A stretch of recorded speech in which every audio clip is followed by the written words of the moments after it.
Au nom du Père et du Fils et du Saint-Esprit, Amen. Mon Seigneur et mon Dieu, je crois fermement que tu es ici, que tu me vois, que tu m'entends. Je t'adore avec profonde révérence. Je te demande le pardon de mes péchés et la grâce de faire avec profit ce moment de prière.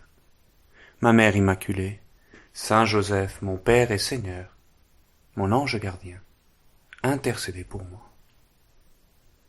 Si je ne vois pas dans ses mains la marque des clous, si je ne mets pas mon doigt dans la marque des clous, si je ne mets pas la main dans son côté, non, je ne croirai pas. Thomas, l'incrédule. Thomas, cet apôtre qui, au soir de Pâques, n'a pas voulu croire ses compagnons, qui assuraient pourtant qu'ils avaient vu Jésus ressuscité.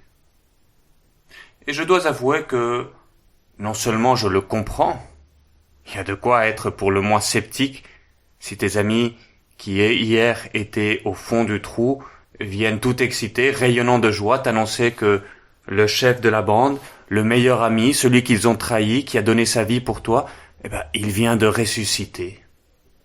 Si, et en plus, il a même mangé des poissons avec nous, disent-ils. Thomas incrédule, donc, non seulement je le te comprends, mais laisse-moi dire cela qui peut sembler un peu fort, je rends grâce à Dieu pour ton incrédulité. Bon, disons plutôt pour ton scepticisme bien justifié. Mais je rends grâce aussi à Dieu pour l'audace de Thomas. Mettre les doigts dans les plaies du Seigneur. Faut quand même oser. Mais voilà, grâce à lui que nous sommes gâtés. Grâce à lui et à la bonté du Seigneur, qui ne lui en veut pas non plus et qui apparaît 8 jours plus tard lorsqu'ils sont tous réunis pour appeler Thomas à la foi. Avance ton doigt ici, vois mes mains, avance ta main, mets-la dans mon côté, cesse d'être incrédule, sois croyant. Grâce à lui, oui, parce que au doute initial, Thomas a répondu par un acte de foi magnifique, le plus beau que l'on trouve dans l'Évangile, « Mon Seigneur et mon Dieu ».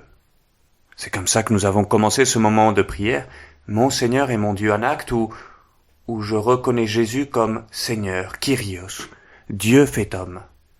Plus encore, je le reconnais comme mon Seigneur, comme mon Maître, celui pour qui, dorénavant, dit Thomas, il veut vivre et avec qui il est prêt à tout affronter.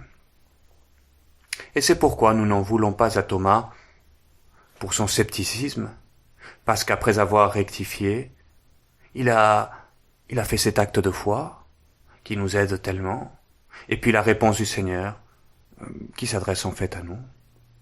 Parce que tu m'as vu, Thomas, tu crois. Heureux ceux qui croient sans avoir vu. Oui, l'Église fête aujourd'hui Saint Thomas, l'incrédule qui a osé, et qui en osant a supposé le plus bel acte de foi, et qui par la foi nous a obtenu une telle promesse, heureux ceux qui croient sans avoir vu. Parce que Seigneur, disons-le franchement, qu'est-ce que j'aimerais avoir la franchise, l'audace, la foi de Thomas? Face aux difficultés, aux doutes qui peuvent m'assaillir, sa franchise avec toi. Que j'aimerais te parler ainsi, Jésus, avec confiance totale, de tu à toi. C'est ce qu'on essaye de faire dans ces moments de prière, c'est pour ça qu'on commence par ce « Mon Seigneur et mon Dieu ». Et face à mes faiblesses, face à mes chutes, l'acte de foi qui m'aide à revenir encore et encore, « Mon Seigneur et mon Dieu ». Et pour affronter mes soucis, pour surmonter les défis qui se présentent dans ma vie, oser, comme lui, te toucher, Seigneur. Et c'est pour cela que cette fête d'aujourd'hui est si belle, parce que c'est ça que Thomas a osé faire et qui nous invite à faire de même. Nous aussi, nous pouvons faire comme lui, parce que toi, Jésus, qui est mon Seigneur et mon Dieu, tu as pensé à tout et tu disais bien, heureux ceux qui croient sans avoir vu, nous. Et tu nous as laissé, par conséquent, pour pouvoir faire comme Thomas, l'Eucharistie, où, dans la foi de l'Église, le prêtre te fait venir sur nos autels. Heureux nous qui croyons. Plus encore, bienheureux, nous, qui sans avoir vu, avec nos propres yeux, eh bien cependant, nous te touchons.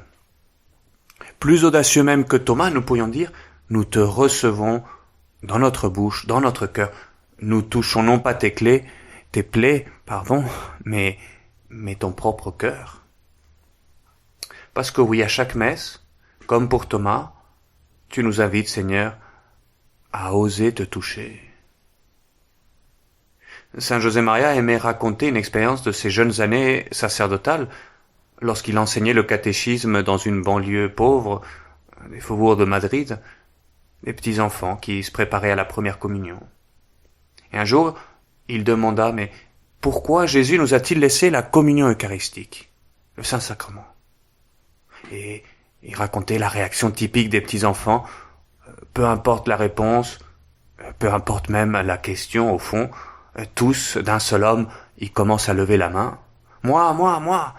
Et Saint José Maria les faisait répondre à tour de rôle, des réponses de gamins, souvent un petit peu à côté de la plaque ou qui nous font réfléchir, parfois très drôles, des raisons d'enfants que parfois les adultes nous avons souvent bien du mal à comprendre.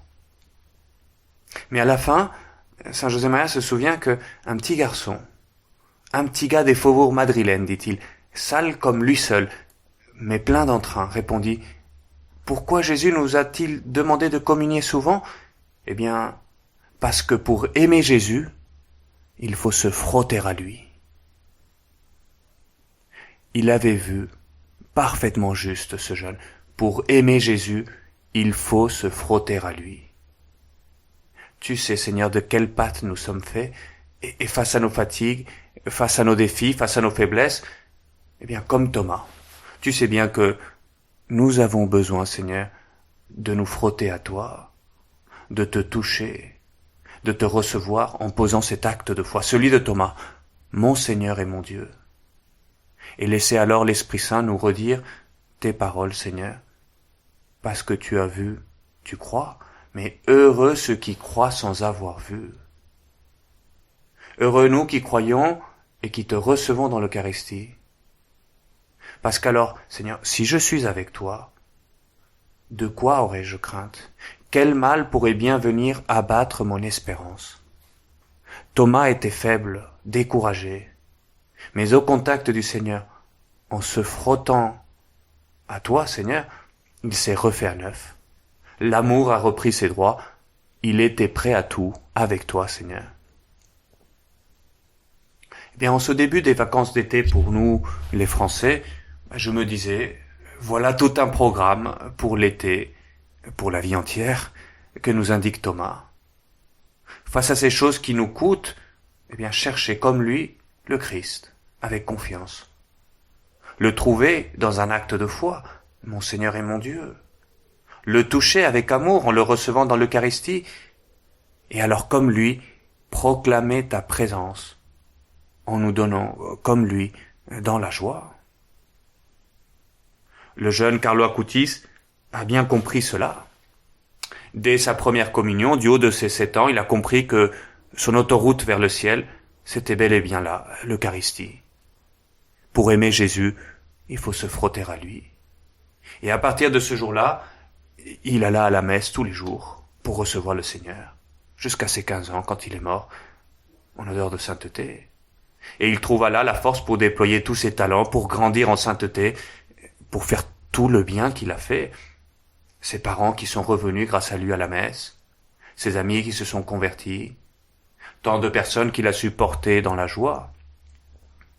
Comme Thomas, heureux ceux qui croient sans avoir vu, mais qui touchent le Seigneur.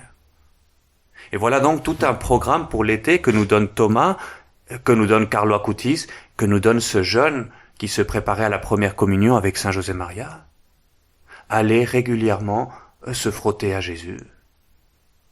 Parce que oui, disons-le clairement, l'été devrait être le moment de l'année où on va le plus souvent à la messe. Les vacances, où j'ai plus de temps, régulièrement, en semaine aussi, tous les jours, comme Carlo Acutis.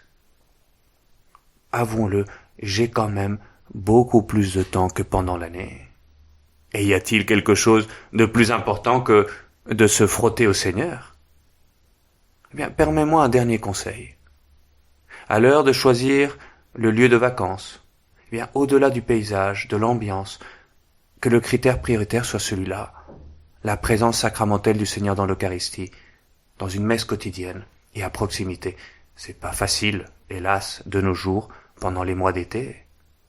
Voilà pourquoi ça devrait être justement un critère prioritaire.